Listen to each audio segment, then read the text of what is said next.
নমস্কার। গল্পে গল্পে গাথা মালিকা চ্যানেলে আমি দেবনীতা আপনাদের সকলকে স্বাগত জানাই। আপনারা শুনছেন নিহার রঞ্জন গুপ্তের লেখা উপন্যাস হস্তি ভাগীরথী তীরে। আজ শোনাতে চলেছি উপন্যাসটির তৃতীয় পর্ব। সুতানুটি গোবিন্দপুর, ধালিপাড়া মহাস্থান কলিকাতা, ফুচিনান দুই কুলে বসাইয়া বাট, পাষাণী রচিত ঘাট, দুকুলে যাত্রীর নাট, কিঙ্করে বসায় নানান হাট। আজকের আলো ঝলমল কলকাতা শহর নয়, কলকাতার সেই আদিলীলা শিশু কলকাতা। বন আর জঙ্গল, জঙ্গল আর বন, কেবল বাতাসে একটা ভ্যাপসা পচা পাতার গন্ধ। ডিহি কলকাতা, হুগলি নদীর তীরভূমির সেই শুরুর ইতিহাসটা। দক্ষিণে বেহালা, বর্ষে, উত্তরে দক্ষিণেশ্বর, এরই মাঝে কালীক্ষেত্র, যেটা ছিল সাবর্ণ চৌধুরীদের জমিদারির অন্তর্গত। আর ওই কালীক্ষেত্রের মধ্যভাগে ক্ষুদ্র ক্ষুদ্র তিনখানি নগণ্য গ্রাম, উত্তরে সুতানুটি, দক্ষিণে গোবিন্দপুর, আর মাঝখানে তার ডিহি কলকাতা। মনে পড়ে বিভূতি ছোটবেলায় সৌদামিনী সধু ঠাকুরনের মুখে মুখে গল্পচ্ছলে সেই মান্ধাতা আমলের কলকাতার কত পুরাতন বিচিত্র কাহিনী না শুনেছে সে। সৌদামিনী বলতেন, কোথায় ছিল রে তোদের আজকে শহর সে কালে? কর্তামা বলতেন, অর্থাৎ রাধারানী, বিকৃত মস্তিষ্কা অশীতিপর বৃদ্ধা শকুনি রাধারানী নাকি বলতেন, কেবল বন জঙ্গল আর জঙ্গল, জমে জমে সাঁচি স্তূপের মতো উঁচু, কোথাও জল নিকাশের কোনো নালা নেই। যেদিকে তাকাই এঁদো পচা ডোবা, খানা খোদল আর নানা পুক, মাঝে মাঝে কিছুটা ধানের ক্ষেত, ফল ফলারির বাগান, ওগলার ঝোপ আর বাঁশের ঝাড়। বাতাসে দিবারাত্র শোঁ শোঁ শব্দ তুলছে। সন্ধ্যা হতে না হতেই ভোঁ ভোঁ করে এসে ছিকে ধরে পঙ্গপালের মতো মশার ঝাঁক। মাটিতে পা দিয়েছ কি শিরশির করে উঠবে, যেমন স্যাঁতস্যাঁতে তেমনি ভিজে। কলকাতার আদি চেহারার কিছুটা সুমন্ত নারায়ণের রোজনামচার পাতাতেও আঁকা ছিল। কলকাতা শহরে বড় রাস্তা বা সড়ক বলতে সবেধন নীলমণি একটিই ছিল, এবং সকলে সেটাকে সড়ক বললেও সেটা একটা মানুষের পায়ে চলা সরু রাস্তা ছাড়া যাতায়াতের আর বেশি কিছুই ছিল না। একে বেঁকে সেই পায়ে চলা রাস্তাটাই উত্তরে চিতপুর গ্রাম থেকে দক্ষিণে কালীঘাট পর্যন্ত ছিল বিস্তৃত, এবং শোনা যায় সেই সড়ক বা পায়ে চলা রাস্তাটি ধরেই তীর্থযাত্রীর দল যেত দেবী দর্শনে, তাও নির্ভয়ে নিঃসংশয় নয়, ভয়ে ভয়ে প্রাণটা হাতে করে। কারণ পথের ধারে ধারে বন জঙ্গলের মধ্যে ছিল যত সব খুনে ঠ্যাঙারে ও ডাকাতের ঘাঁটি। কখন কোন মুহূর্তে যে তারা হৈ হৈ করে নিরীহ পথিকদের উপর ঝাঁপিয়ে পড়ে খুন জখম করে লাঠির ঘায়ে মাথা ফাটিয়ে সর্বস্ব লুটে পুটে নেবে, তারই কি কিছু স্থিরতা ছিল? শুধু কি আবার ঠ্যাঙারে খুনি আর ডাকাতি? বন জঙ্গলে হিংস্র জানোয়ারদের কি উৎপাত কম ছিল? ডাঙায় বাঘ, বুনো দাঁতাল শুয়োর, নদীতেই হাঙর, কুমির, সাপ। পা ফেলবার জো ছিল নাকি তখনকার দিনে কলকাতায়? ছ্যা ছ্যা ছ্যা। কর্তামা বলতেন, তার চাইতে ঢের ভালো ছিল রাজধানী মুর্শিদাবাদ। সুমন্ত নারায়ণের রোজনামচায় ছিল অবশ্যই লেখা আরো অনেক কথা। চার্লক সাহেব বোকা ছিলেন না। সাধে তিনি সোনার সপ্তগ্রাম আর হুগলি ছেড়ে নাও ভাসিয়ে এসে কলকাতায় উঠেছিলেন একদিন? অনেক ভেবে চিন্তেই এসেছিলেন। শত্রু, চট করে কোনো শত্রুপক্ষ আক্রমণ চালাতে পারবে না। চারিদিকে বন জঙ্গল, জলা জমি, সল্ট লেক, কোনো দিকে কোনো রাস্তা নেই। তারপরেই ভাগীরথী। দস্যু মারাঠারাও চট করে এসে হামলে করতে পারবে না। আবার আসল যা ব্যবসা বাণিজ্য তাও বেশ চলবে। পাশের গাঁয়েই শেঠ বসাকদের বসবাস। পর্তুগিজরা যখন জাহাজ চলাচলের সুবিধার জন্য বেতর থেকে শাল কেটে এলো, সেই সময় তো সপ্তগ্রামের মায়া কাটিয়ে কয়েক ঘর শেঠ ও বসাক তাদের ব্যবসা বাণিজ্য গুটিয়ে কলকাতায় এসে ডেরা বেঁধেছিল। বারাণসী সমতল গঙ্গার পশ্চিম কূল, সেই পশ্চিম কূলেই ছিল ভদ্রলোক বলতে সেই সময়কার যারা তাদের বসবাস। আর পূর্বকূল তো তখন বন জঙ্গলে ভরা, ছায়া রহস্যে ঘেরা, বলতে গেলে সুন্দরবনেরই একাংশ। শুধু সুমন্ত রায় নয়, তার মতো আরো অনেকেই তার আগে থাকতেই তখন বর্গীর আক্রমণ থেকে পরিত্রাণ পাওয়ার আশায় আশায় ফিরিঙ্গি কোম্পানিকে ভরসা করে কলকাতায় এসে বসবাস করতে শুরু করে দিয়েছে। উত্তর পূর্ববঙ্গের মতো কলকাতা তখন অবশ্যই খাওয়া দাওয়া বা বসবাসের পক্ষে তেমন সুবিধাজনক না হলেও এবং কাগজ কলমে ও আইন কানুনে নবাবের অধীনে থাকলেও আসলে ওই সময় প্রকৃতপক্ষে ফিরিঙ্গি বণিকেরাই ছিল কলকাতা শহরের সর্বেসর্বা। হাজার হাজার মাইল ব্যাপী দুস্তর ৭ সমুদ্র ১৩ নদী ডিঙিয়ে বাণিজ্যের লোভে যে ফিরিঙ্গি বণিকের দল হকিন্সের দলপতিত্বে একদা জাহাঙ্গীর বাদশাহের দরবারে এসে পূর্ণিষ্ঠুকে ভিক্ষা চেয়েছিল, এই শস্য শ্যামলা সুজলাং সুফলাং ভারতে একটুখানি বাণিজ্যের অধিকার এবং যে সময় তাদের মুখে ছিল শান্ত মৃদু স্নিগ্ধ হাসি ও বিনম্র বুলি, মহানুভব সম্রাটের তারা দাসানুদাস তারপর অনেকগুলো দীর্ঘ বৎসর কালের স্রোতে মিলিয়ে গিয়েছে। সুরাটে, মাদ্রাজে, হুগলিতে, কাশিম বাজারে, মালদহে, পাটনায়, ঢাকায় একে একে ফিরিঙ্গি বাণিজ্য কুঠি তৈরি হয়েছে।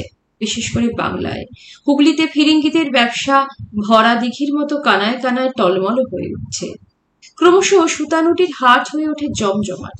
সুতানুটির দক্ষিণ দিকে গঙ্গার ঠিক কূল ঘেঁষেই একটা উঁচু ঢিপি, দুর্গের পত্তন হলো সেখানে। জলের বণিক ডাঙা এসে তৈরি করলে কেল্লা, তারপরেই শোভা সিংহের বিদ্রোহ। নবাবের অনুমতি মিলে গেলেও সেই অরাজকতার ডামাডোলের মধ্যে ইংরেজ বণিকদের কেল্লাকে সুদৃঢ় করে গড়ে তুলবার। ভাগীরথী বহে চলে আগের মতোই, কলকল ছলছল। তার ঘোলাটে জলে নয়া ইতিহাসের সুদৃঢ় গোড়াপত্তনের ছায়া পড়ে ধীরে ধীরে একটু একটু করে।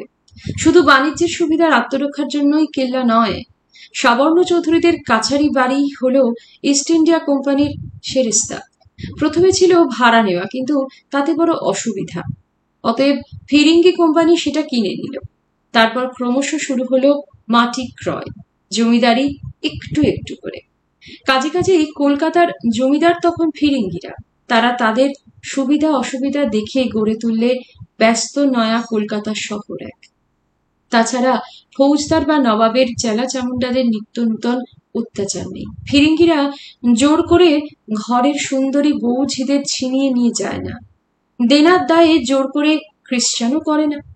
বেসরকারি আধা সরকারি নানা ধরনের প্রচুর কাজের জন্য সেখানে তখন কাজ চাইলেও পাওয়া যাচ্ছে, বেকার বসে থাকতে হয় না কাউকে।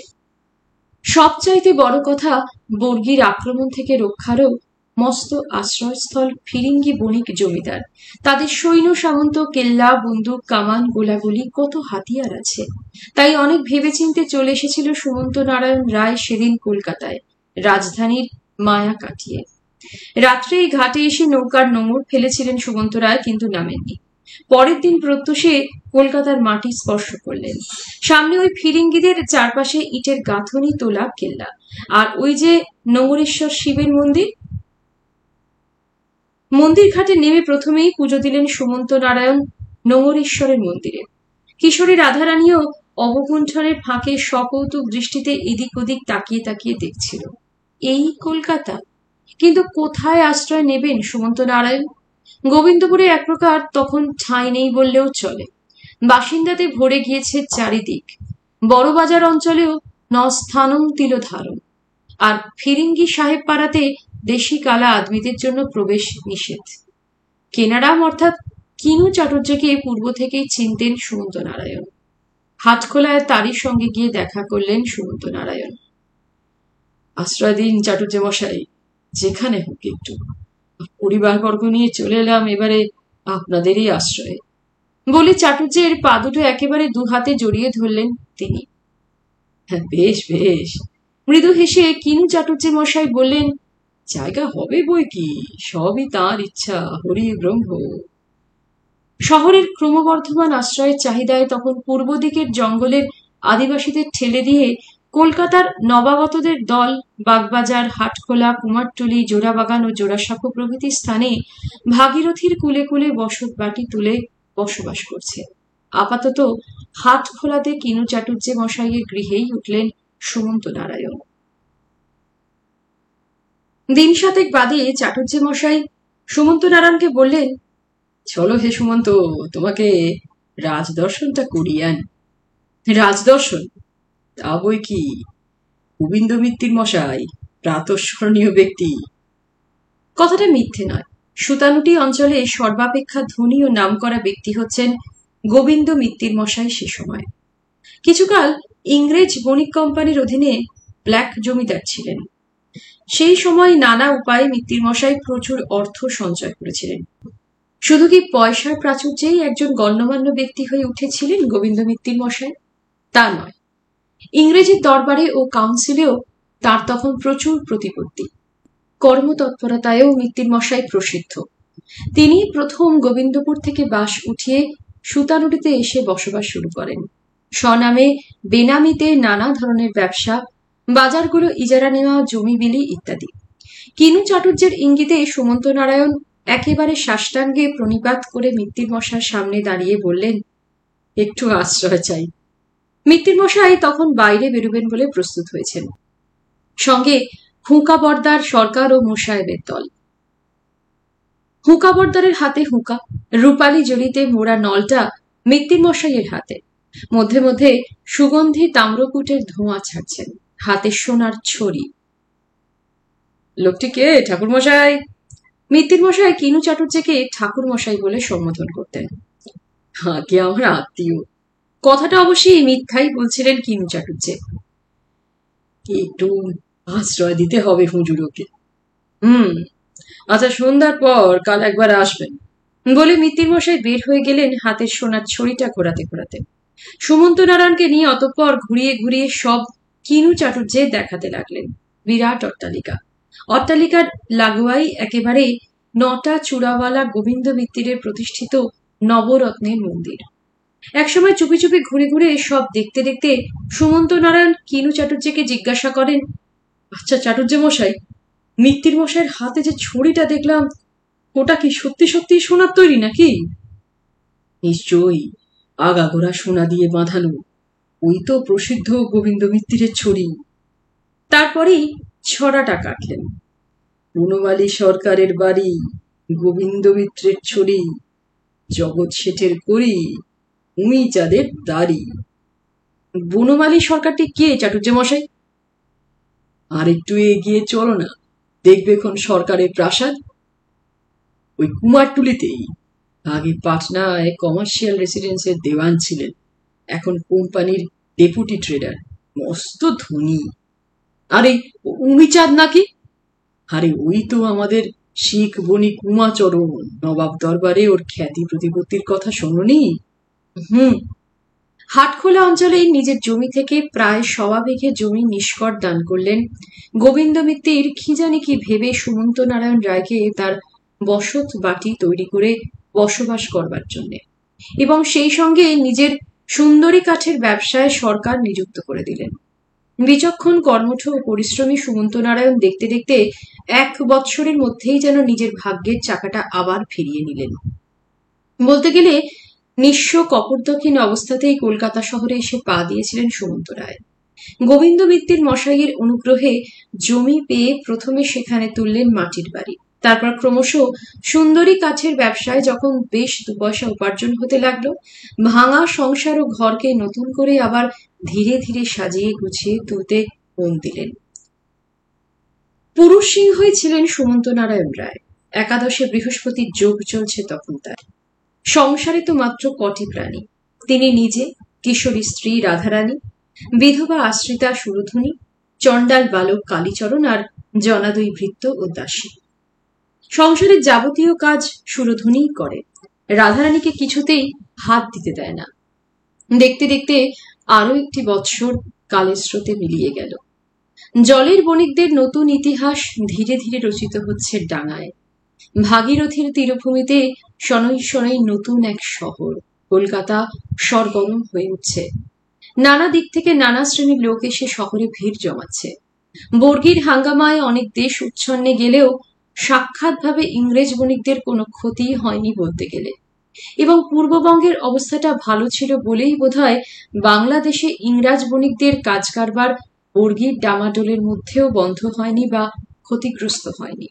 বর্গীর হামলার হাত থেকে রেহাই পাওয়ার জন্য শহরে ইঞ্জিনিয়ার সার্ভেয়ার যারা ছিল, কাউন্সিল তাদের ডেকে একটা সভা করে পরামর্শ করে শহর রক্ষার একটা প্ল্যান তৈরি করে ফেলে। শহরের উত্তর সীমানাতেই শত্রু আক্রমণের সম্ভাবনা সবচাইতে বেশি বলে 4 কামানের এক ঘাঁটি সেখানে বসালো। জোড়াবাগানেও বসলো 6 কামানের আর একটা ঘাঁটি।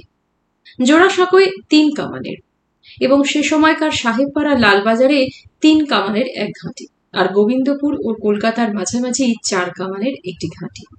শহর রক্ষাকর্তা ও মালিকের দল তো বেশ নিজের কোলের দিকে ঝোল টেনে নিজেদের আত্মরক্ষার ব্যাপারটা পাকাপোক্ত করে নিলেন। শহরের দেশি জনেরা পড়ল সব ফাঁপড়ে। অতঃকিম প্রস্তাব পাঠালো তখন সকলে মিলে কাউন্সিলে, আমাদের কি হবে আত্মরক্ষা? অনুগ্রহ করে উত্তর দিকের বাগবাজার থেকে দক্ষিণ দিকের কুলিবাজার পর্যন্ত একটা খাত কেটে দেওয়া হোক। কাউন্সিল দেখলো সে প্রচুর টাকার মামলা, অতএব তারা ইতস্তত করতে লাগলো। এদিকে শিয়রে সংক্রান্তি, কখন বর্গীরা এসে পঙ্গপালের মতো হামলে পড়ে কে জানে। কাজে কাজে এই সকল দেশিজনেরা পরামর্শ করে নিজেদের মধ্যে স্থির করলো খাত কাটবার জন্য অর্থের প্রয়োজন, সেটা চাঁদা তুলে সাহেবদের হাতে তুলে দেবে তারাই। হলো তাই। শেষ পর্যন্ত কিন্তু দেখা গেল পরিকল্পিত সেই খাতটার আধা আধি খোঁড়া হওয়ার পরেই কাজ বন্ধ হয়ে গেল। শেষ পর্যন্ত কিন্তু কোনোদিনই কলকাতায় বর্গী হামলা হয়নি। কলকাতায় এসে বসবাস শুরু করবার ঠিক বৎসর 2 পরেই সুমন্ত নারায়ণের সংসারে এলো নতুন অতিথি, রাধারানীর প্রথম সন্তান। প্রচুর ঘটা ও জাঁকজমকের সঙ্গে নবজাতকের ষষ্ঠী পূজা হলো। কুলগুরু কালী শঙ্করের ইচ্ছা মতোই নবজাতকের নামকরণ করা হলো কন্দর্প নারায়ণ। কন্দর্পই বটে, কাঁচা হরিদ্রার মতো গাত্রবর্ণ। 7 দিনের হৃষ্টপুষ্ট শিশুটিকে দেখলে মনে হয় যেন 1 মাসেরও বেশি বুঝি শিশুর বয়স। কন্দর্পের জন্ম তারিখের কথাটা বিশেষ করেই মনে ছিল যেন রাধারানীর। ছেলে হয়েছে। পাড়া পড়শি অনেকেই এসে ছেলে দেখে গিয়েছে, কিন্তু 24 ঘন্টা উত্তীর্ণ হয়ে গেল, তবু ছেলের বাপ সুমন্ত নারায়ণ, রাধারানীর স্বামী একটিবার এলেন না ছেলের মুখ দেখতে। অথচ তাঁরই তো সর্বাগ্রে এসে ছেলের চাঁদ মুখখানি দেখে আশীর্বাদ করে যাবার কথা। শেষটায় রাধারানী ধৈর্য না রাখতে পেরে লজ্জা ও মানের মাথা খেয়ে দাসী গোলাপীকে ডেকে বলেছিল, তোদের কর্তাবাবুকে একবার আমার কথা বলে খবর দিয়ে আসতে পারিস গোলাপ? কেন পারবো না বৌঠান, এখনই যাচ্ছি। দাস দাসীরা সকলে রাধারানীকে বৌঠান বলেই ডাকত, আর সুরধুনীকে ডাকত ঠাকুরুন বলে। কিছুক্ষণ বাদেই দাসী ঘুরে এসে বললে, কর্তাবাবু দেখলাম কাজ করছেন বৌঠান, অনেক লোক সেখানে। বনমালীকে বলে এসেছি কর্তাবাবুকে খবরটা দিতে। জবাবে রাধারানী আর কিছু বলেন, কিন্তু মুখে কিছু না বললেও মনে মনে লজ্জায় ও অপমানের তিক্ততায় যেন গুমড়ে মরতে থাকে। 2 বছরের অধিক বিবাহিত জীবনে রাধারানী একটা জিনিস বুঝতে পেরেছিল, স্বল্পভাষী স্বামীর মনের মধ্যে কোথায় যেন একটা লুকানো ক্ষত আছে, যেটা তিনি অত্যন্ত সন্তর্পণে অন্যের কাছ থেকে সর্বদা আড়াল করেই চলতেন যেন। এবং রাধারানীর বুঝতে কষ্ট হয়নি যে সেই ক্ষতটা তার স্বামীর মনের মধ্যে ছিল তারই দিদি হেমাঙ্গিনী স্মৃতিকে ঘিরেই। লোকমুখেই বরাবর শুনে এসেছে রাধারানী তার দিদি হেমাঙ্গিনীর রূপের নাকি অবধি ছিল না। অশেষ রূপলাবণ্যময়ী হেমাঙ্গিনীকে যে তার স্বামী প্রাণাপেক্ষাও ভালোবাসতেন অসাধারণ বুদ্ধিমতী রাধারানী, সেটা বিবাহের পরেই স্বামী গৃহে এসে বুঝতে কষ্ট হয়নি। বিবাহের পর স্বামী গৃহের সেই প্রথম রাত্রে আচমকা ঘুম ভেঙে স্বামী ও রঘুনাথের মধ্যে পরস্পরে কথাবার্তা যা তার কানে এসেছিল, কোনোদিনই রাধারানী সে কথাগুলো ভুলতে পারেনি। 2-1বার কথার ছলে সে যখনই তার দিদির প্রসঙ্গ স্বামীর কাছে উত্থাপন করবার চেষ্টা করেছে, স্বামী তার যেন শুরুতেই প্রসঙ্গটা চাপা দিয়ে দিয়েছেন এবং গম্ভীর হয়ে গিয়েছেন। রঘুনাথও পারতপক্ষে কখনো তার দিদির কথা তার সঙ্গে আলোচনা করতে চায়নি। সবকিছু জড়িয়ে রাধারানীর মনের মধ্যে স্বতঃসিদ্ধ একটা ধারণা জন্মে গিয়েছিল, তার দিদি হেমাঙ্গিনীর আকস্মিক মৃত্যুর ব্যাপারে নিশ্চয়ই কোনো একটা রহস্য কোথাও আছে। প্রথম প্রথম তো বিবাহের পর স্বামীর মুখের দিকে ভালো করে তাকাতে বা মুখের দিকে তাকিয়ে কথা বলতেই রাধারানীর সাহসে কুলায়নি। বুকের ভিতরটা কেমন দুরু দুরু করে উঠেছে। তবু এখানে আসবার পর থেকে ভয়টা যেন একটু একটু করে কমছিল। স্বামীও মধ্যে মধ্যে ইদানিং হেসে আপনা থেকেই 2-4টে কথা বলেন। তাইতেই শেষবারের মতো কয়েক মাস আগে একদিন রাত্রে স্বামী যখন তার সঙ্গে কি একটা প্রসঙ্গ নিয়ে হেসে হেসে আলাপ করছিলেন, হঠাৎ আবার সেই পুরাতন প্রশ্নটা সাহসে ভর করে তুলেছিল রাধারানী। আমি যদি একটা কথা জিজ্ঞাসা করি তুমি কি রাগ করবে? কি কথা রে? বলো, রাগ করবে না তো? না না, রাগ করবো কেন? বল, কি বলছিস? বলছিলাম দিদি। রাধারানীর কথাটা শেষ হলো না। বাঘের মতোই যেন একটা থাবা দিয়ে অর্ধপথে কথাটা থামিয়ে দিয়েছিলেন সুমন্ত নারায়ণ। রাধারানী! সভয়ে তাকিয়েছিল রাধারানীর স্বামীর মুখের দিকে। শিয়রের ধারে প্রদীপের আলো খানিকটা স্বামীর মুখের উপর এসে পড়েছে। মাথায় বাবরি চুল, গালপাট্টা, পাকানো গোঁফ, পিঙ্গল চোখের তারা দুটো কি একটা উত্তেজনায় যেন ঝকঝক করছে। মুহূর্তকাল চুপ করে থেকে স্বামী বলেছিলেন, যে গত হয়েছে তাকে ভুলে যাওয়াই ভালো। এবং কথাটা বলেই শয্যা থেকে নেমে কক্ষের অর্গল খুলে কক্ষ থেকে নিষ্ক্রান্ত হয়ে গিয়েছিলেন সুমন্ত নারায়ণ। সে রাত্রে আর শয়ন কক্ষে ফিরে আসেননি সুমন্ত নারায়ণ। সুমন্ত নারায়ণ যে নবজাতকের মুখ দর্শন করতে এখনো আসেননি, ব্যাপারটা সুরধুনির দৃষ্টিতেও পড়েছিল। এবং গোলাপকে দিয়ে যে রাধারানী ডাকতে পাঠিয়েছিল সুমন্ত নারায়ণকে, সে কথাটাও গোলাপের মুখ থেকেই শুনেছিল সে। রাধারানী না জানলেও সুরধুনির অজ্ঞাত ছিল না পুত্র দর্শন করতে কেন সুমন্ত নারায়ণ আসেননি। হেমাঙ্গিনী সুমন্ত নারায়ণের প্রথমা স্ত্রী, সুরধুনিরই সমবয়সী ছিল এবং দুজনের মধ্যে আলাপ পরিচয়ও ছিল। পুত্র বাসনায় হেমাঙ্গিনী যখন ভিতরে ভিতরে অধীর হয়ে উঠেছে, সুরধুনি তাকে সিংহবাহিনীকে পূজা দিয়ে পুত্র কামনা করতে উপদেশ দিয়েছিল। এবং সুরধুনির অবিদিত ছিল না কি গভীর ভালোবাসাই না ছিল সুমন্ত নারায়ণের হেমাঙ্গিনীর প্রতি। কিন্তু বেচারি রাধারানীর দোষ কি? তাই সেদিন দ্বীপ্রহরে আহারাদির পর সুমন্ত নারায়ণ যখন শয়নকক্ষে পালঙ্কের উপর শুয়ে হর্ষের নলটা হাতে তাম্রকূট সেবন করতে করতে চক্ষু দুটি মুদ্রিত করে বিশ্রাম উপভোগ করছিলেন, সুরধুনি নিঃশব্দে এসে কক্ষ মধ্যে প্রবেশ করল। রায়মশাই কি ঘুমালে নাকি? সুরধুনির কণ্ঠস্বরে সুমন্ত নারায়ণ চক্ষু মেলে তাকালেন। কে? সুরো, এসো। কি ব্যাপার তোমার, বলো তো? কেন, কি হলো আবার? অমন চাঁদের বরণ ছেলে হলো, 7 রাজার ধন এক মানি, একটিবার দেখতে পর্যন্ত গেলে না? সুমন্ত নারায়ণ জবাবে কোনো কথাই বলেন না, চুপ করে থাকেন। কি গো, কথা বলছো না যে? তা অত তাড়াহুড়োরই বা কি আছে? ছেলে যখন আমারই ঘরে এসেছে, পালাচ্ছে তো আর না। মৃদু হাসে সুরধুনি, মৃদু কণ্ঠে বলে, তা বলাই কি যায় নাকি? তাছাড়া তোমার মনে পুরনো কথা জেগেছে বলেই যে আর একজনের মনের দিকে তুমি তাকাবে না, এই বা কেমন ধারা বিচার? সুরো! কিন্তু বাধা দিল সুরধুনি, বলে, না, আজই একটিবার গিয়ে ছেলেকে দেখে এসো।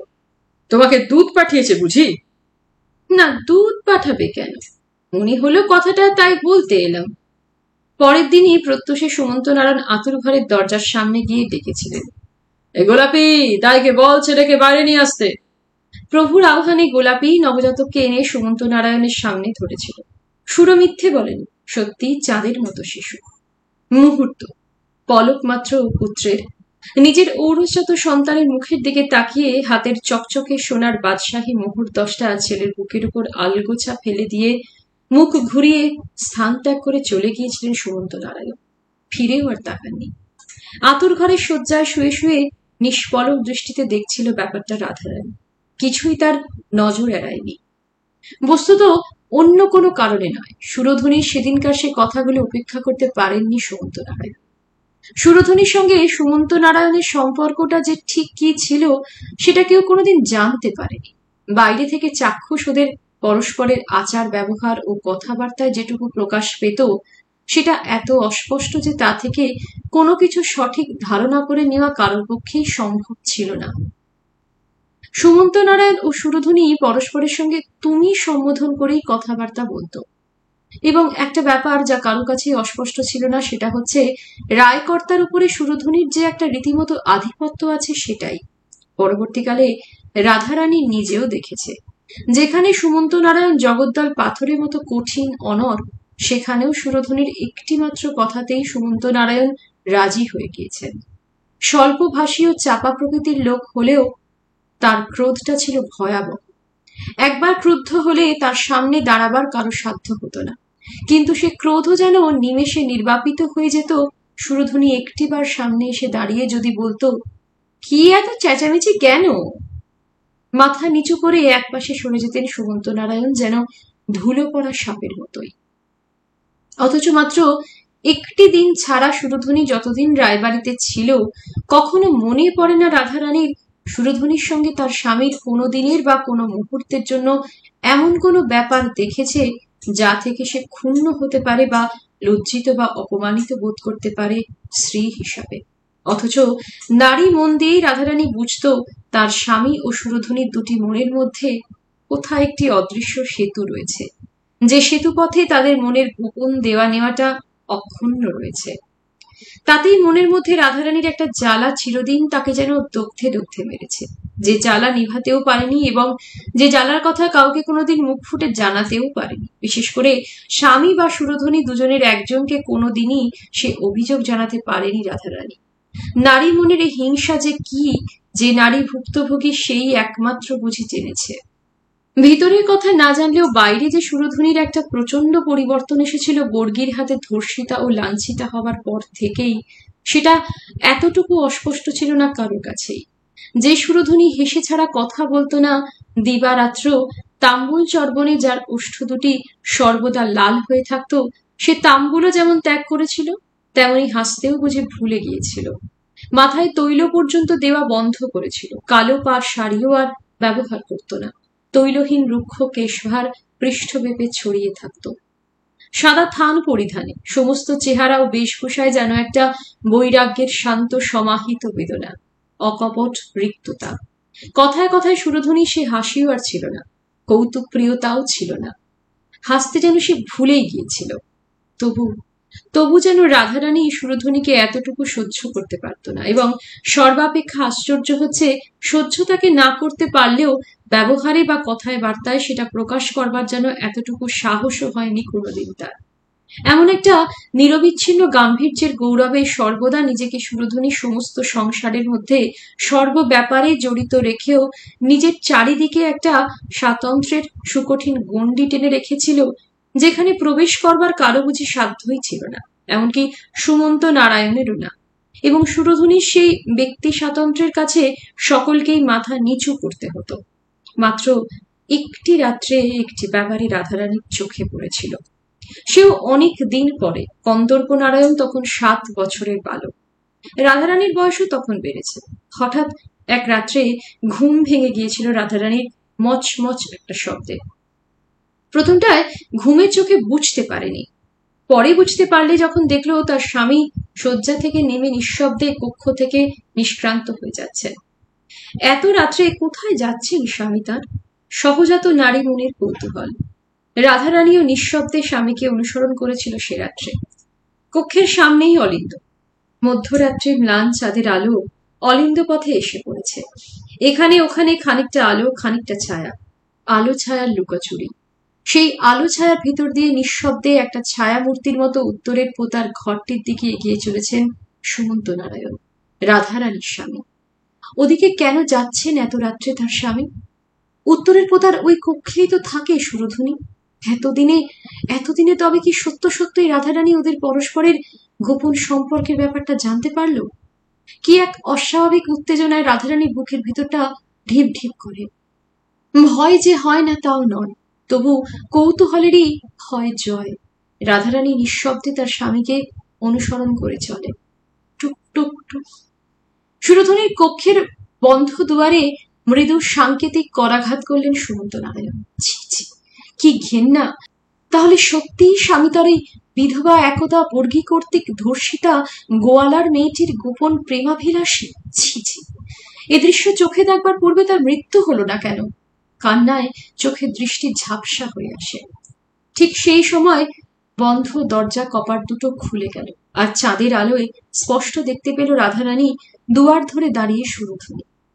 চট করে ক্ষিপ্র গতিতে রাধারানী অলিন্দের একটা থাম্বার আড়ালে নিজেকে গোপন করে ফেলেছিল, কিন্তু শ্রবণেন্দ্রিয় তার সজাগ হয়েই ছিল।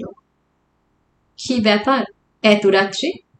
সুরধনীর শান্ত স্নিগ্ধ নিরুদ্বেগ কণ্ঠস্বর। সুরো। মৃদু একটা হাসির শব্দ শোনা গেল। কি হলো, বউ তাড়িয়ে দিল নাকি ঘর থেকে? সুরো।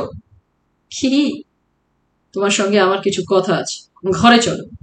কি এমন কথা যে মাঝরাত্রে তোমাকে উঠে আসতে হলো রায়মশাই? আছে বই কি, ঘরে চলো বলছি। মুহূর্তকাল কি যেন ভাবে শুরু, তারপর মৃদু কণ্ঠে বলে, এসো। দুজনে কক্ষের মধ্যে গিয়ে প্রবেশ করলো। কক্ষের কপাট দুটো বন্ধ হয়ে গেল।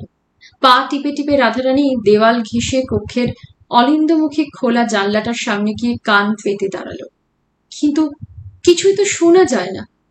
উঁকি দিল এবারে রাধারানী জানলা পথে কক্ষের মধ্যে। কক্ষ মধ্যে প্রদীপ জ্বলছে।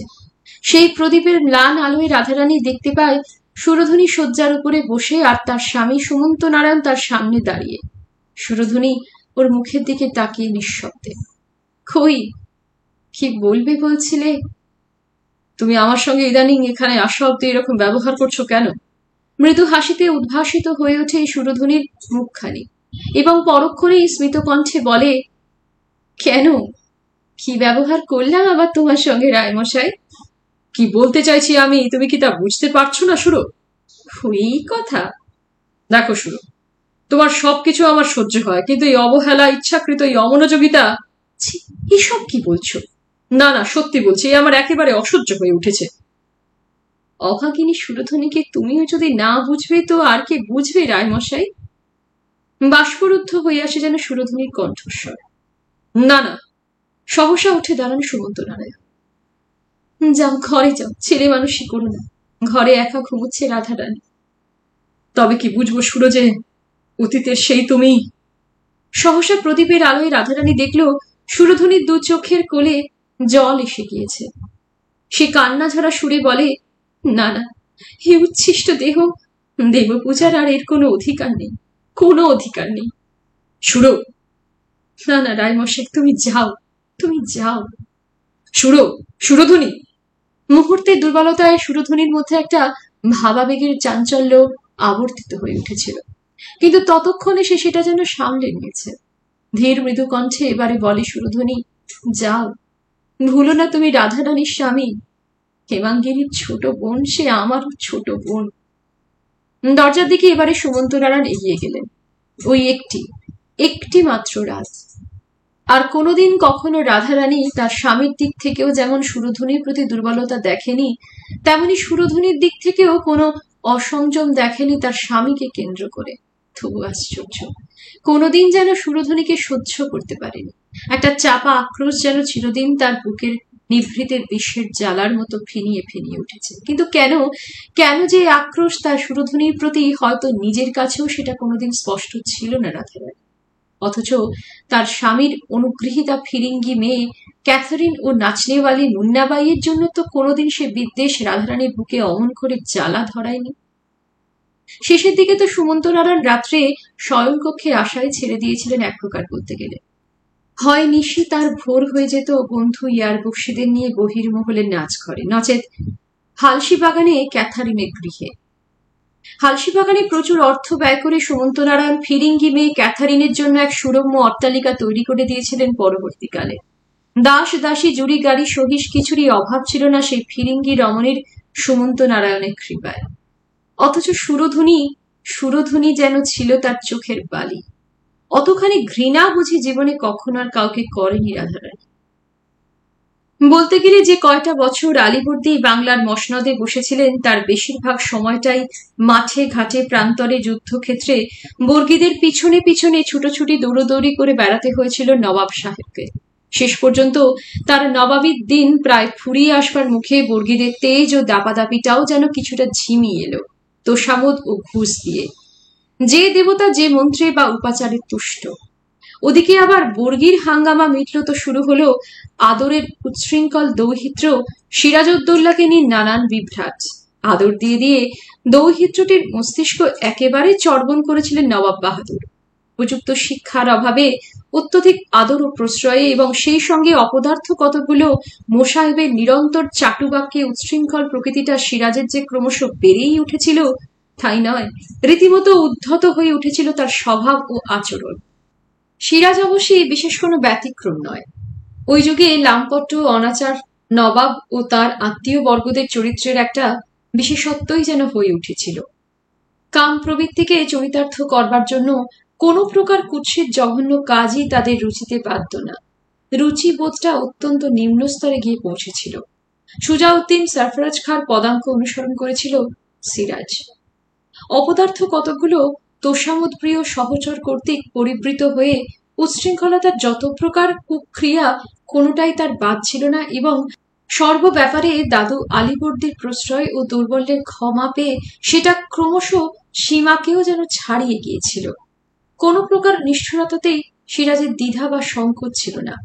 চরমতর নিষ্ঠুরতা প্রদর্শনের মধ্যেও ক্ষমতার স্বৈরাচারের পাশবিক আনন্দ উপভোগ করাটা বোধহয় সিরাজ চরিত্রের অন্যতম বৈশিষ্ট্য ছিল।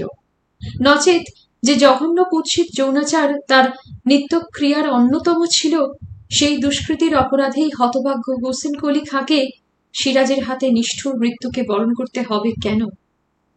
কালো দেখতে হলেও ঢাকার দেওয়ান হোসেন কলির চেহারাটা ছিল সত্যকারের পুরুষোচিত ও সুঠাম। আলীবর্দীর বংশের প্রত্যেকেরই চরিত্র ছিল যেমন কুৎসিত তেমনি জঘন্য।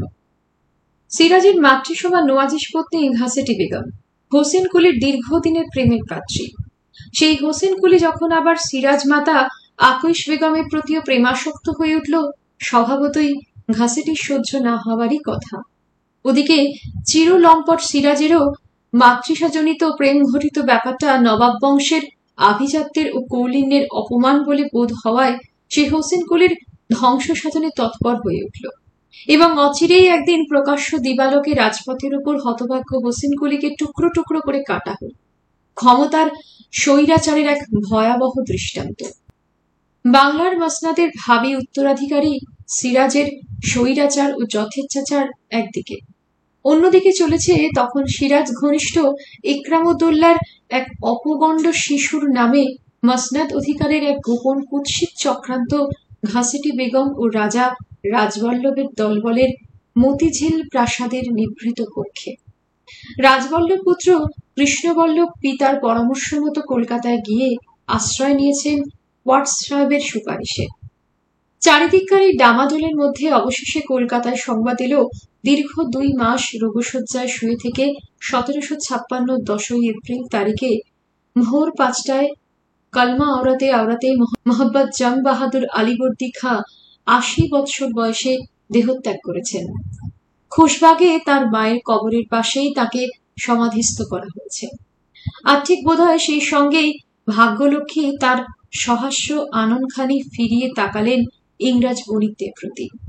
বিনা বাধায় বাংলার অভিশপ্ত মসনাদে বসলেন নবাব সিরাজউদ্দৌলা, এবং গত কিছুকাল ধরে যে গোপন ষড়যন্ত্রের আগুনটা ছাই চাপা হয়ে ধিকি ধিকি জ্বলছিল রাজা রাজবল্লভ ও ঘাসেটি বেগমকে কেন্দ্র করে মুর্শিদাবাদের মতিঝিলের কক্ষে, এবার সেটা ক্রমশ যেন একটা বিষাক্ত বাষ্পের মতো বাংলার ভাগ্যাকাশে ছড়িয়ে পড়তে লাগলো অনিবার্য নিয়তির মতো। কিন্তু বয়সে বালক ও উচ্ছৃঙ্খল প্রকৃতির হলে কি হবে সিরাজ, রীতিমতো চতুর ছিল সে। অকস্মাৎ একদিন সে মতিঝিল চড়াও হয়ে ঘাসেটি বেগমের লোকজন ও সৈন্য সামন্তদের কয়েদ করে তার সমস্ত ধন সম্পদ জোর করে অধিকার করে নিল। বেগম সাহেবা বন্দিনী হলেন সিরাজের অন্দরে। ভাগীরথীর তীরভূমিতে তখন ফিরিঙ্গিদের হাতে তৈরি নয়া শহর কলকাতা ক্রমশ সরগরম হয়ে উঠছে শনৈ শনৈ। নানা দিক থেকে নানা শ্রেণীর লোক এসে ক্রমশ শহরের মধ্যে ভিড় জমাচ্ছে। বর্গির হাঙ্গামায় অনেক দেশ উচ্ছন্নে গেলেও সাক্ষাৎভাবে ইংরেজদের কোনো ক্ষতি হয়নি। বর্গির হাঙ্গামা ক্রমশ ঝিমিয়ে আসায় উত্তরে বাগবাজার থেকে দক্ষিণে কুলির বাজার পর্যন্ত যে খাত কাটবার পরিকল্পনাটা হয়েছিল সেটার অর্ধেক খোঁড়া হবার পরই বন্ধ হয়ে গিয়েছিল। পরবর্তীকালের মারাঠার ডিচ, পরে অবশ্যই একসময় ডিচটা এন্টালি মার্কেট থেকে বেগবাগান পর্যন্ত টেনে নিয়ে যাওয়া হয়েছিল, কিন্তু সে তো পরের কথা। বর্তমানে ওই আধখোড়া ডিচটা যেন আপনা থেকেই শহরের সীমানাটা চিহ্নিত করে দিয়েছিল। কন্দর্পনারায়ণের বয়স তখন বছর 3 হবে। মিত্তির মশাইয়ের দৌলতে সুমন্ত নারায়ণের আর্থিক অবস্থাটা তখন অনেকটা সচ্ছল হয়ে এসেছে, কাজ কারবার বেশ জমে উঠেছে।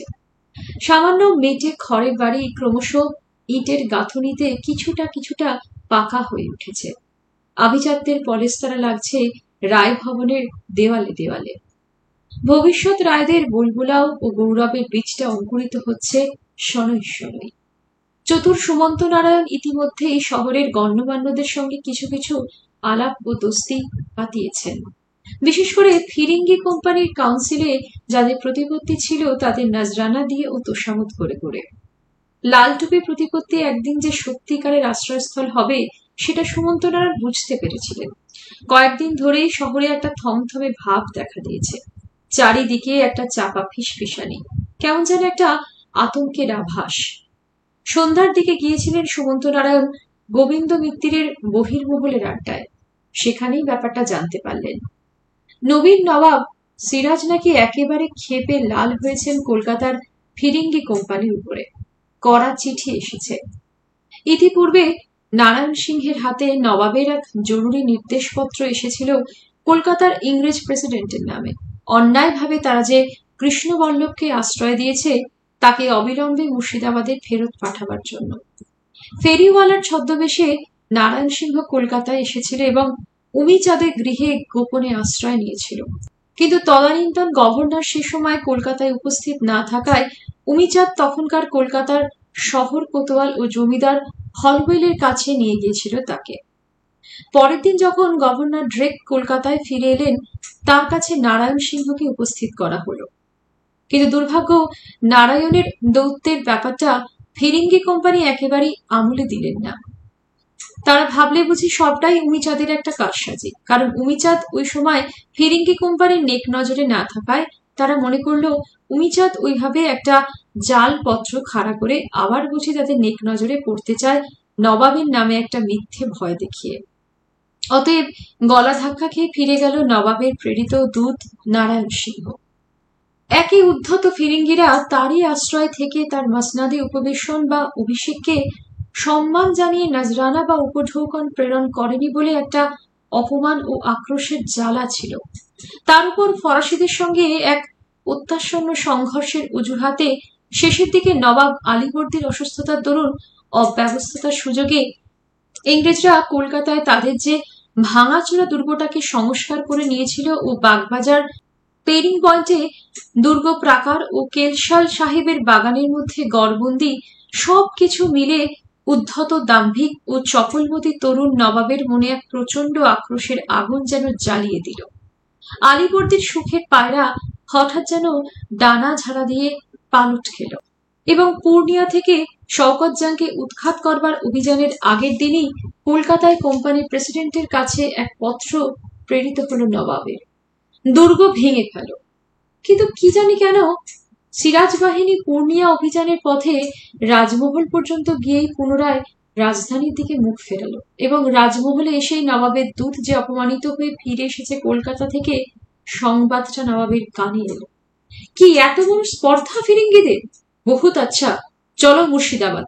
এবং 24শে মে বিকালের দিকে ওমর বেগের নেতৃত্বে 3000 অশ্বারোহী সৈন্য 12,000 অশ্বক্ষুরের আঘাতে আঘাতে ধুলো উড়িয়ে ছুটে চলল ফিরিঙ্গিদের কাশিমবাজার কুঠি অবরোধ করতে নবাবের আদেশে। শেষ পর্যন্ত কাশিমবাজারের কুঠির অধ্যক্ষ ওয়াট সাহেব নবাবের কাছে এক মুচলেকা পত্র লিখে দিয়েও রেহাই পায়নি। কুঠি ও দুর্গ তো নবাবের হাতে তুলে দিতেই হয়েছে, সেই সঙ্গে কালট ব্যাটসন ও ওয়াট সাহেবকে নবাব শিবিরে নজরবন্দি হতে হয়েছে। অপমানের জ্বালায় কুঠির তরুণ কর্মচারী লেফটেন্যান্ট ইলিয়াস সাহেব আত্মহত্যা করেছে। কুঠি বর্তমানে তালাবদ্ধ, লুণ্ঠিত এবং কামান, গোলা, গুলি, বারুদ সব নবাবের হস্তগত। কলকাতার ফিরিঙ্গি কোম্পানি কাউন্সিলররা পরামর্শ করে নবাবকে একটা পত্র পাঠিয়েছে। কিন্তু ব্যাপার যে সুবিধার নয় সেটা বুঝতে আর কারো বাকি নেই। ব্যাপারটা যে সত্যি সত্যি সুবিধার নয় কিছুদিনের মধ্যেই সেটা জানা গেল। সমস্ত শহরে একটা থমথমে ভাব, আশঙ্কার একটা কালো ছায়া যেন চারিদিক থেকে ঘনিয়ে আসছে। সুমন্ত নারায়ণও শহরে নেই, সুন্দরবন গিয়েছেন। এমন সময় একদিন দ্বীপ্রহরে রাধারানী যখন অলিন্দে বসে পাড়ার এক মহিলার সঙ্গে গল্প করছিল, দাসী গোলাপি এসে সামনে দাঁড়ালো। চোখে মুখে তার একটা ভীতির কালো ছায়া যেন। কর্তাবাবু কবে আসবে বউ ঠাকুর? গোলাপি শুধায় রাধারানীকে। কেন রে? না তাই শুধাচ্ছি। কাল পরশুতে ফিরবার কথা, রাধারানী বলে। এইদিকে যে ভীষণ ব্যাপার বউ ঠাকুর। কেন, কি হলো আবার? হাজার হাজার সিপাহী শান্তি নিয়ে যে নবাব আসছে গো, এই শহর নাকি একেবারে তোপের মুখে উড়িয়ে দেবে। যা যা। না বউ ঠাকুরন, সত্যি গো, সরকার মশাই যে সব শুনে এসেছে। প্রতিবেশিনী মহিলাটিও যেন উদ্গ্রীব হয়ে ওঠেন। তিনিও সঙ্গে সঙ্গে বলে ওঠেন, আমাদের কর্তা ওই রকম বলছিলেন গো বউ। ওই যে কেষ্ট বললাম না কে, তাকে নাকি কোম্পানির সাহেবরা কেল্লার ভিতর নিয়ে আটকে রেখেছে। তিনি বলছিলেন ওইসব লাল টুপিওয়ালাদের বজ্জাতি থেকে নবাব নাকি ভীষণ চটে গেছে, সেপাই নস্কর কামান নিয়ে মুর্শিদাবাদ থেকে কলকাতায় আসছে। সত্যি? উমা, সত্যি না তো কি মিথ্যে? দেখো না, নবাব এসে ওইসব লাল মুখো সাহেবদের এক এক করে কামানের মুখে দাঁড় করাবে আর উড়িয়ে দেবে। কর্তা বলছিলেন কেল্লায় নাকি সব তোড়জোড় লেগে গেছে, যাকে কাছে পাচ্ছে সেপাই বানিয়ে নিচ্ছে। বলো কি? এবারে রাধারানীর কণ্ঠস্বরেও যেন কেমন একটা আশঙ্কার সুর জাগে। দাসী বলে, হ্যাঁ বউ ঠাকুরন, সরকার মশাই বলছিলেন সাহেব বিবিরা সব দলে দলে কলকাতা ছেড়ে চুচড়ো চন্দননগর চলে যাচ্ছে। তার নবাবের ওই সাহেব বিবিদের ওপরেই রাগ যখন তখন ওদেরই গুলি করে মারবে। কি বলো দিদি? কথাটা বলে রাধারানী প্রতিবেশীর মুখের দিকে তাকায়। নিজের মনকে সান্ত্বনা দেওয়ার জন্যই হয়তো কথাটা বলে রাধারানী। কিন্তু প্রতিবেশিনী বলেন, যুদ্ধ হলে গোলাগুলি চললে কে কোথায় বাঁচবে মরবে তার কিছু ঠিক ঠিকানা আছে বউ? যুদ্ধ? কথাটা বলে ফ্যাল ফ্যাল করে তাকায় রাধারানী প্রতিবেশিনীর মুখের দিকে। শুধু কি যুদ্ধ? কর্তা বলছিলেন সেই সঙ্গে ওইসব সৈন্যদের লুটতরাজ বেলেল্লেপনা চলবে না।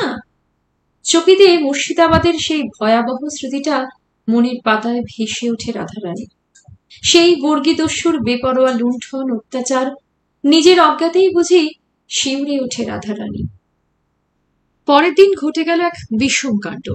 উমিচাঁদকে কোম্পানির সাহেবরা ধরে নিয়ে গিয়ে কেল্লায় বন্দি করেছে। উমিচাঁদকে কেল্লার মধ্যে নিয়ে গিয়ে বন্দি করেই তারা সন্তুষ্ট হল না। কুবেরের ঐশ্বর্য উমিচাঁদের, পাছে এসে তার সমস্ত ঐশ্বর্য তাদের ফাঁকি দিয়ে কোথাও সরিয়ে ফেলে। সেই আশঙ্কায় কোম্পানির 20 জন সশস্ত্র প্রহরী তার বাড়ির দরজায় নিযুক্ত করে রেখে দিল তারা। কিন্তু যে আশায় প্রহরী নিযুক্ত করা হলো তার কোনো সুরাহাই দেখা গেল না। উমিচাঁদের এক আত্মীয় পূজারী মোল্লাই ছিল তার প্রধান কার্যাধ্যক্ষ। কোম্পানির লোকেরা ভাবলে তাকে পাকড়াও করতে পারলেই বোধহয় উমিচাঁদের ঐশ্বর্যের চাবি কাঠিটা হাতের মুঠোর মধ্যে পাওয়া যাবে। ফলে বাড়ির ভিতর থেকে ধরবার চেষ্টা করতে যেতেই কোম্পানির লোকদের সঙ্গে উমিচাঁদের আমলা ও কর্মচারীদের লেগে গেল প্রচন্ড এক হাতাহাতি ও লাঠালাঠি। সে এক হই হই ব্যাপার। উমিচাঁদের অন্দরে স্ত্রী ও শিশুদের মধ্যে কান্নাকাটি পড়ে গেল ভয়ে। ওদিকে লালমুখ বাঁদরগুলো তখন অন্দরে প্রবেশের উদ্যোগ করছে। উমিচাঁদের প্রধান বরকন্দাজ জমাদার জগমন সিং দেখলে ওই লালমুখ শয়তানগুলোকে আর ঠেকিয়ে রাখা যাবে না, ওরা ঢুকবেই অন্দরে।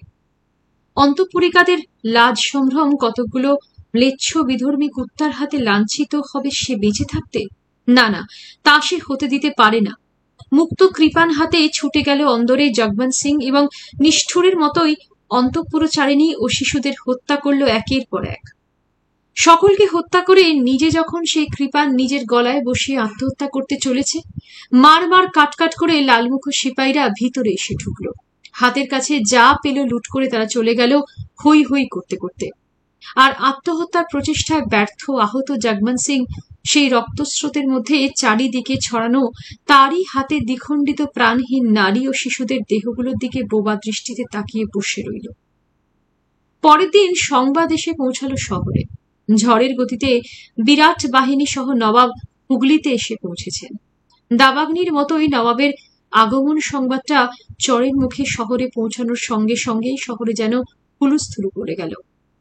পরের দিন সুমন্ত নারায়ণ সুন্দরবন থেকে ফিরে এলেন। অনিশ্চিত একটা বিভীষিকায় সমস্ত শহর থমথম করছে। অদ্ভুত একটা স্তব্ধতা চারিদিকে। সাহেবপাড়া এক প্রকার খালি বললেও হয়। বহু সাহেব তাদের বিবিদের নিয়ে চুচড়ো চন্দননগরে নৌকা যোগে পালিয়েছে। যাদের সঙ্গে কোম্পানি কর্তাদের দহরম মহরম আছে তারা স্থান পেয়েছে কেবল দুর্গের মধ্যে। যারা পায়নি তারাও দুর্গে প্রবেশ করবার জন্য ঠেলাঠেলি চেঁচামেচি লাগিয়েছে। শহরের দেশি অধিবাসীরা ভয়ে সিটিয়ে আছে যে যার ঘরে অর্গল তুলে। মরতে মরণ তাদেরই থাকি আর তারা জানে না। গৃহে পৌঁছাতে সরকার উমাচরণের মুখেই সমস্ত সংবাদ অবগত হলেন সুমন্ত নারায়ণ। এখন উপায়? সুমন্ত নারায়ণ তাকালেন প্রহর সরকার উমাচরণের মুখের দিকে। পাশেই দাঁড়িয়েছিল ব্রিজনন্দন, 5 হাত প্রমাণ একটা চকচকে বাঁশের লাঠি হাতে। সে কেবল বারিকের জন্য লোহার মতো শক্ত কবজিতে লাঠিটা চেপে ধরে শান্ত গলায় বললে, ভাবছেন কেন হুজুর? ব্রিজনন্দের হাতে যতক্ষণ লাঠি আছে এবারে চৌকাট কাউকে ডিঙোতে দেব না। উমাচরণ খিচিয়ে ওঠেন, বোকা মুখ্যর কাকে বলে? বন্দুক আর গোলাগুলি তুই লাঠি দিয়ে ঠেকাবি না? কিন্তু পালাবার তো এখন আর কোনো পথ নেই উমাচরণ। মাঝি মোল্লাদেরও কি এখন আর কাউকে পাবে? কথাটা বললেন সুমন্ত নারায়ণ। ভেবে ভেবে আমিও ওই কয়েকদিন কোনো পথ খুঁজে পাইনি কর্তা। গভর্নর ড্রেক সাহেবটা একটা মুখ্য, ও আর গোবিন্দ। তখন মিত্তির মশাই বারবার করে বললেন মিটিয়ে নিতে, বুঝবে এখন ঠেলা, মুরুক্কে ফ্যাটা। কিন্তু আমি ভাবছি যুদ্ধ একটা হবেই, আর যুদ্ধ যদি একবার বাদে তো সৈন্যরা সব শুরু করবে লুট। আমিও তাই ভাবছি। দাসী এসে ওই সময় জানালো অন্দর থেকে ঠাকরুন একবার ডাকছেন। ঠাকরুন অর্থাৎ সুরধনী। প্রায় 1 মাস বাদে সুন্দরবন থেকে ফিরে এখনো তিনি অন্দরে পা দেননি। কথাটা মনে হতেই আর দেরি করলেন না সুমন্ত নারায়ণ। তাড়াতাড়ি অন্দরের দিকে পা বাড়ালেন। যাবার আগে কেবল উমাচরণকে বলে গেলেন অপেক্ষা করতে। অন্দরের মুখে এই দরজার গোড়াতে দাঁড়িয়েছিল সুরধনী। কি ব্যাপার, এত জরুরি তলব কেন? মৃদু হাস্যে কথাটা বলে তাকালেন সুমন্ত নারায়ণ সুরধনীর মুখের দিকে। ব্যাপার আবার কি? ঘরের কথা বুঝি মনেই পড়ে না? এতদিন বাদে ঘরে এলে বউ ছেলের মুখটাও তো একবার দেখতে স্বাদ হয় মানুষের। বউ ছেলের কথা মনে না হলেও একটি মুখের কথা মনে হয়েছিল বই কি।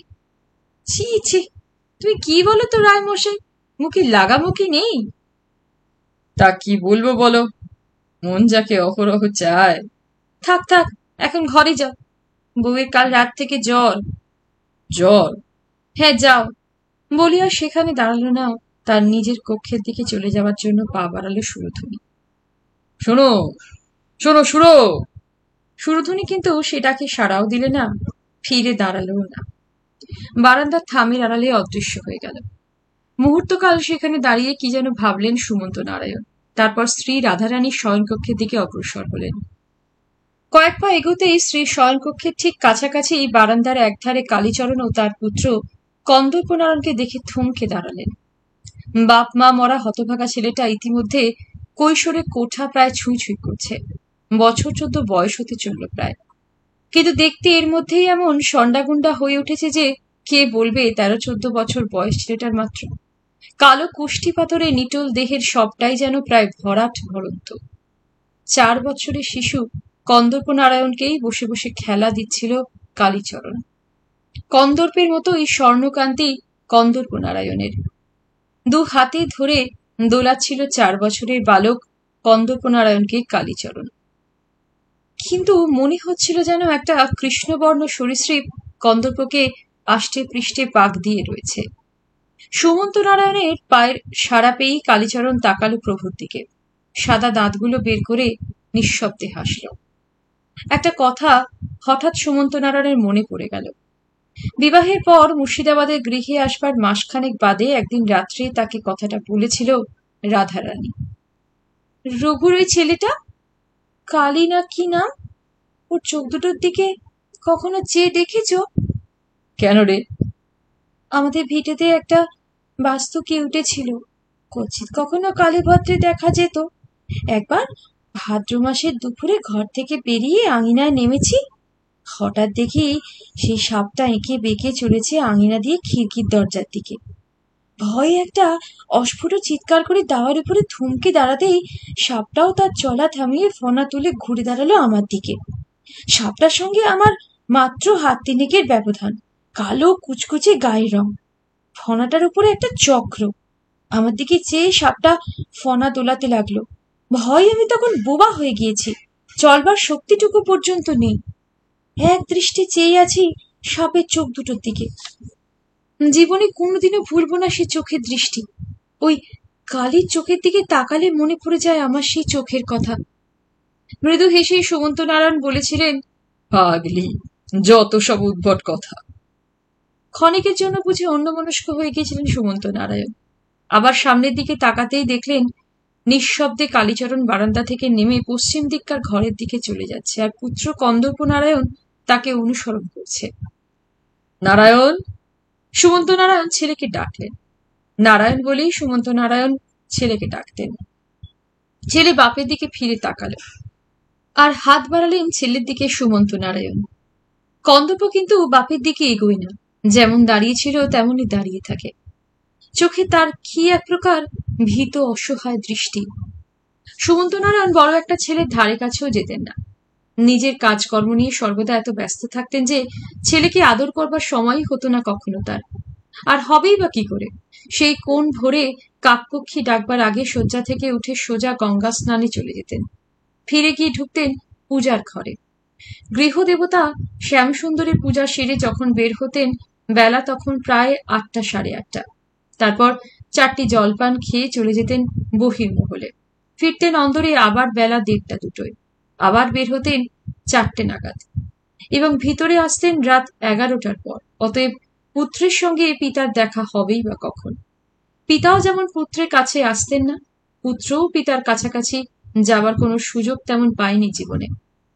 সেই কারণেই পিতা ও পুত্রের পরস্পরের মধ্যে যে সহজ স্বাভাবিক স্নেহের সম্পর্ক গড়ে ওঠে সংসারে, সেটা গড়ে ওঠবার কোনো অবকাশই ঘটেনি।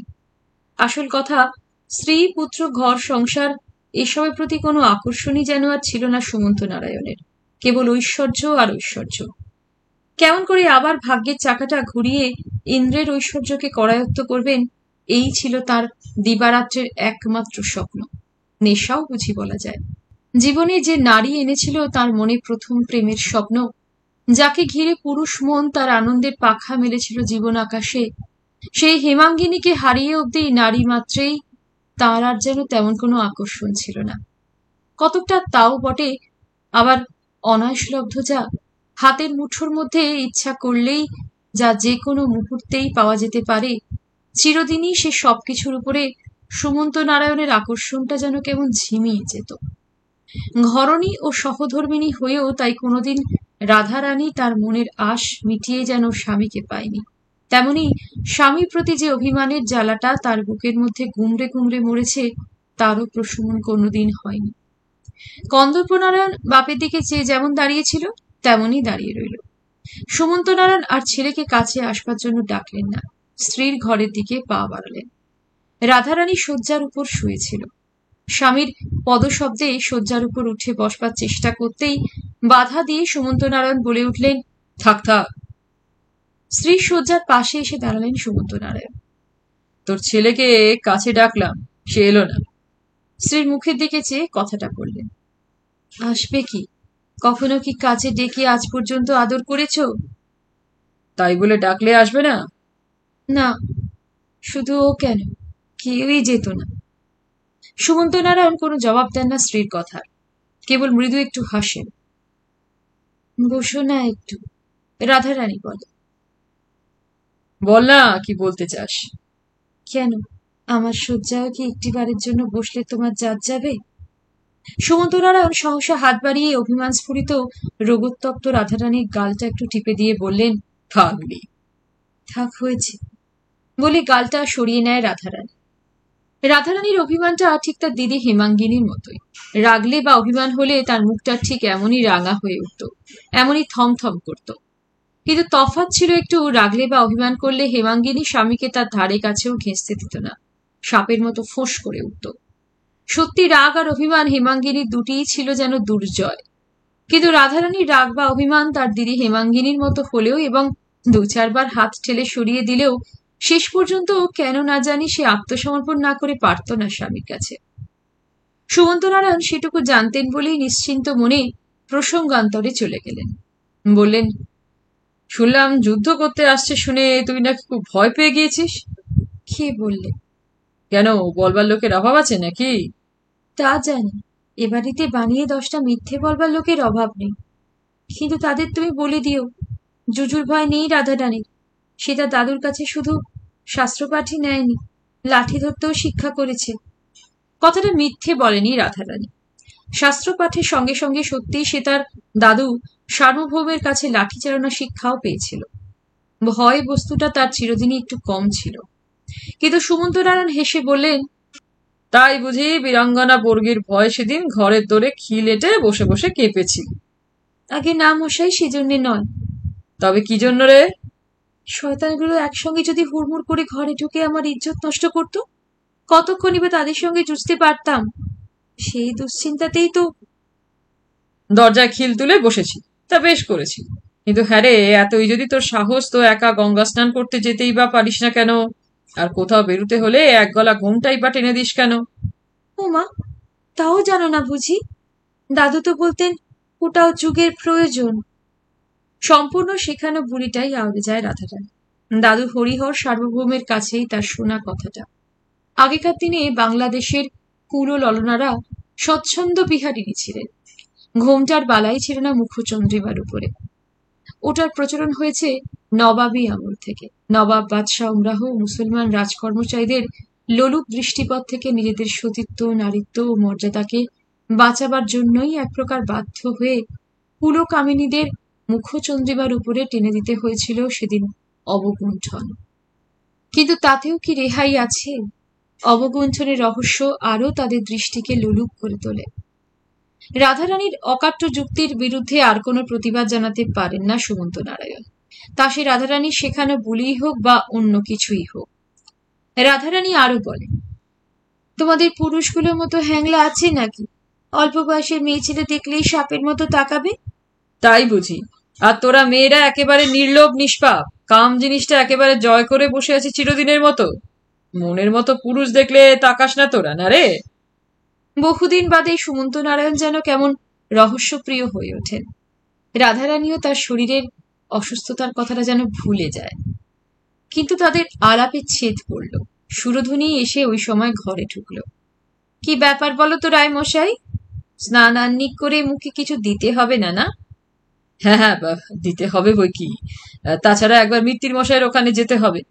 সুমন্ত নারায়ণ যেন সহসা অত্যন্ত ব্যস্ত হয়ে ওঠেন। বোধহয় একটু লজ্জাও মনে মনে অনুভব করেন। সমস্ত শহরের উপরে যে বিপদের কালো মেঘ ঘনিয়ে এসেছে, সে কথাটা যেন মুহূর্তের জন্যই ভুলে গিয়েছিলেন। একটু দ্রুত পদেই ঘর থেকে নিষ্ক্রান্ত হয়ে গেলেন। রাধারানীর আনন্দোজ্জ্বল মুখখানা সহসা যেন থমথমে হয়ে ওঠে। সুরধুনী রাধারানীর শয্যার কাছে এগিয়ে এসে মৃদু স্নেহসিক্ত কণ্ঠে বলে, জ্বরটা বেড়েছে দেখি। হাতটা বাড়িয়ে সুরধুনী কপালটা স্পর্শ করবার চেষ্টা করে রাধারানী, কিন্তু চকিতে মাথাটা সরিয়ে নেয় রাধারানী। গম্ভীর কণ্ঠে বলে, জ্বর ছেড়ে গেছে, তবে এক বাটি দুধ পাঠিয়ে দিই, খেয়ে না। কাল থেকে তো কিছু খাওনি, না খিদে নেই। তা বললে কি চলে? শরীরকে বেশি উপোস দিলে যে কাহিল হয়ে পড়বে। রাধারানী আর কোনো জবাব দেয় না, মুখটা ঘুরিয়ে নেয়। আজকের মতো শেষ করলাম অস্থি ভাগীরথী তীরে। এই দীর্ঘ উপন্যাসটি কেমন লাগছে সম্ভব হলে জানাবেন। আর আমার চ্যানেলে অনেক সাহিত্যিকের অনেক গল্প উপন্যাস আমি পাঠ করেছি এর আগে। প্লেলিস্ট থেকে দেখে পছন্দ মতো গল্প উপন্যাস শুনে দেখবেন। এছাড়াও আমার একটি ছোট চ্যানেল রয়েছে, গল্পে গল্পে কিছুক্ষণ নামে, সেই চ্যানেলটিও ফলো করতে পারেন। ভালো থাকবেন, ধন্যবাদ।